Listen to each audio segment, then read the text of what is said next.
Hi, I'm Aaron Dowd with Orchard Services, and I'm here to talk to you today about the red sister plant, also known as the cordyline. It's got several other names to it as well, but red sister is the most common for our area here. It's got a very exciting foliage. Again, it's another one that can add a lot of texture and color to your landscape, especially your shade gardens. This is I get morning sun behind me. It's a very filtered sunlight garden all day long, and this adds some red and some pink color. It will tolerate full sun, but some of the leaves can get a little burnt during the summer months if it gets too hot. It also tolerates freezes really well. So this guy will freeze back to the ground. All I've ever done is cut them back here and they spring right up, which is actually nice because I don't care for this one when it gets to be taller, because it gets a very, it only tends to flower on the top portion of the plant. And so as it gets tall, it tends to have this long spindly stalk and the leaves are just up top.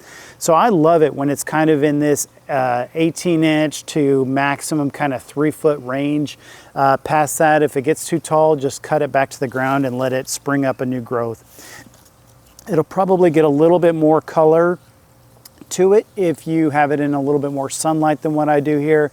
But even this dark burgundy versus all the other greens that I have around me, this adds some excitement and a little bit more height. And it's also got the long pointy leaves that adds a little bit different texture to everything. The deer don't tend to pick on this one, but it's not typically planted in one of those landscapes where there would be deer involved. It doesn't really flower. You're mainly planting this one for the color and the texture of the leaf.